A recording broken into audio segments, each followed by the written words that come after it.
Okay, you're recording. You're being recorded. Okay, so today we're taking a short look at Beethoven's Minuet in G, which is a short piece that he composed when he was just 25 years old. And you're going to find that it's very peppy and dance-like because it is a dance piece. It's a minuet, which shows us a different side of Beethoven because we really are familiar with his huge orchestral and very dramatic works. But this is a very light and fluffy kind of a piece. So I'll play it first and then share some secrets about how you can play it the way that I'm doing it. Ready? Here we go.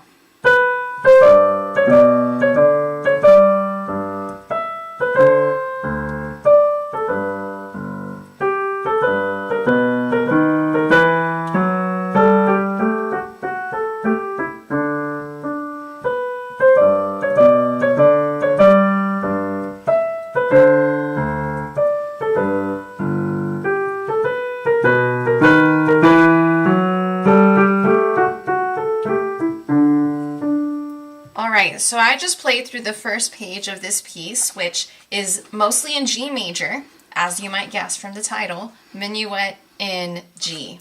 And when we're talking about Beethoven, there's one word that should come to mind, which is the word motif or motive, because Beethoven is known in music as like the father of motive. So we talked last week about motive in this one, in the Ode to Joy.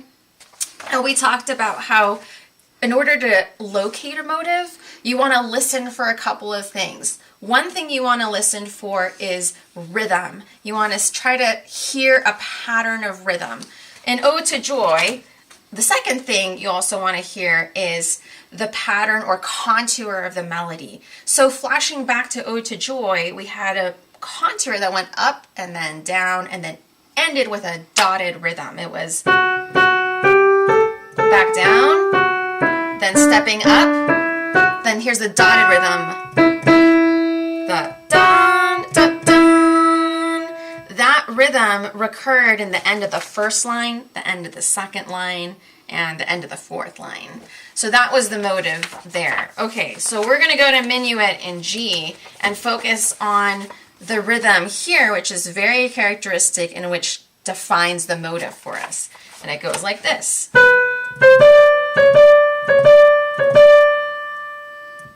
So when you hear it, you'll hear bum, ba bum, ba bum, ba bum. What you're hearing is these dotted rhythms. This dotted rhythm, you have a dotted 8th note followed by a 16th note. A dotted 8th, 16th, a dotted 8th, a 16th. And that kind of sound is bum, ba bum, ba bum, ba bum. Again. Ba-bum, ba-bum. Then there's a continuation of that motive. Bum, ba-bum, bum, ba-bum. Here comes the rhythm again. It's starting on a G this time instead of a B. So in this second line, the rhythm is starting on a G. So different notes, same rhythm.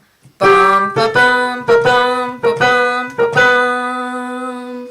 So you see that similarity between the first line's rhythm, and you have 4 times of that dotted rhythm, and the second line, 1, 2, 3, 4 times of that dotted rhythm. So same rhythm, different starting place here. So first line again, bum, ba, bum, ba, bum, ba, bum, ba, bum. Continuing, bum, ba, bum, bum, ba, bum.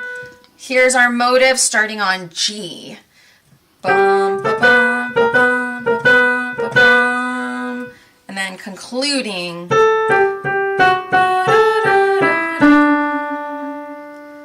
Okay, so when it's time for you to sit down and practice this rhythm, you just want to make sure that your rhythm is very crisp. So that little 16th note that comes at the end should be very light and really just lead into the note following.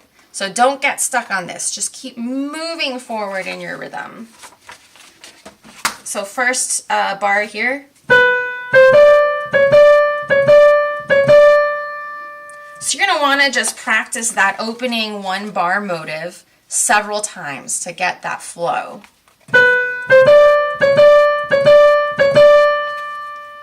And then you want to juxtapose or practice that against the motive's occurrence in the second line. And just go back and forth. This is a good way to get a feeling of the rhythms against each other. So first one, and other one. Now only once you're comfortable with these two instances would I then continue on to the continuation or the conclusion of the idea. Here's the continuation.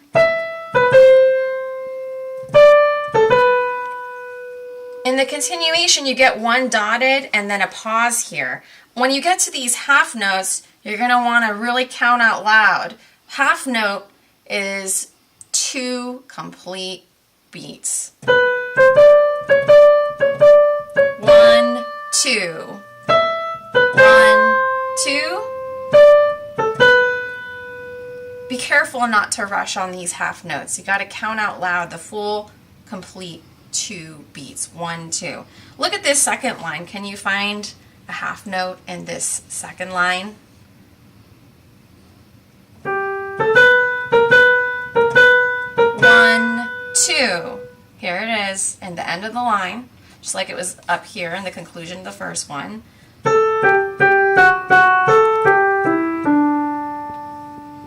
Note that in the end of the second line, your fingers are going to change a bit.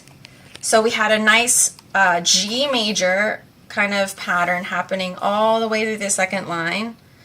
And then changing fingers. That's because we are actually modulating or briefly changing keys in this third line, kind of moving into D major. We're out of time to talk about it, but just a little cliffhanger, this next page, page 2, moves away from G major into a D major sound. And that's a very common aspect of the minuet piece, is that although it's called in G major, you will have a section of the piece that leaves G major, and then the end of the piece will again return to G major. But that's more of a preview for next time. Okay, just a note about the left hand here, since we are talking about G major. If you look at the first 1, 2, 3, 4, 5 notes of the left hand, you will notice that they all fit together into one thing, which is the G major chord, extended hand position. So just to review, G major chord, G, B, and D. This is your G major triad. But in some places, like in this piece, you have an extended version. So rather than G, B, D, you have G, B, D, and another G. So you have a G on the top and on the bottom. So look out on your left hand to make sure your hand is prepared for this extended G major chord. It's going to sound like this in your first line. D, G, G. It's basically outlining the G major chord. It's G, B, D, G, G, D, G.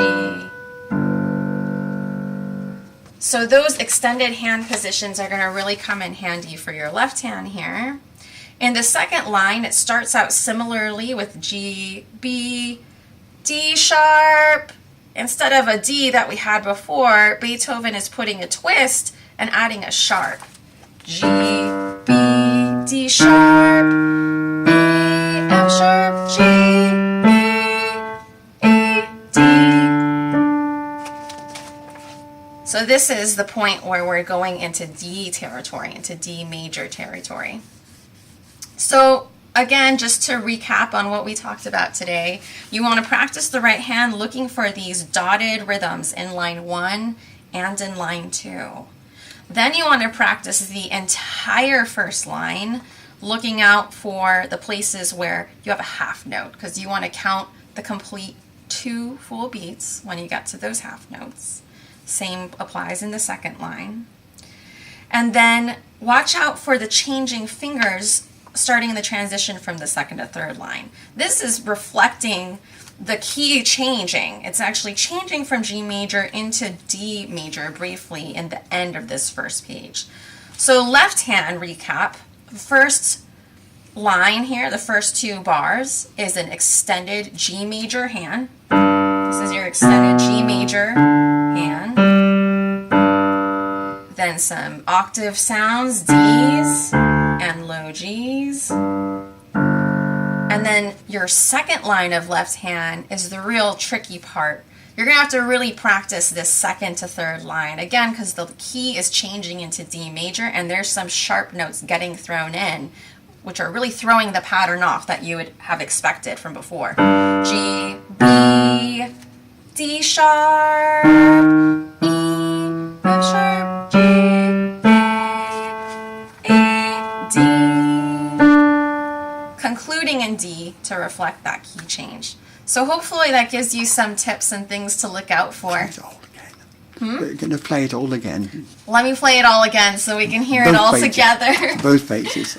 Both pages. Okay, I didn't talk about the second page, but you'll hear in the second page, you'll hear the change from G major into a different territory, into a D major key change. So from the beginning, so I'll do the first page with the repeat, and I'll say when we're going into the second page.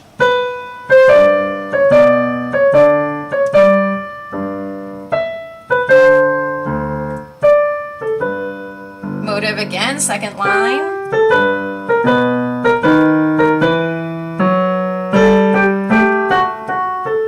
Ending on D. Repeat. Dun, dun, dun, dun, dun, dun, dun. Bum, ba, bum, ba, bum. Motive again, second line.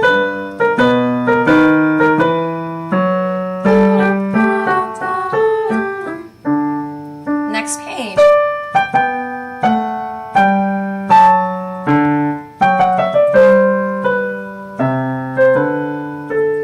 Motive comes back.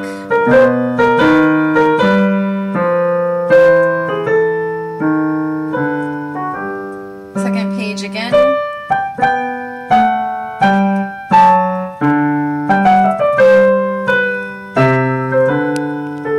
Motive. Da, ba, ba, ba, da, da, da.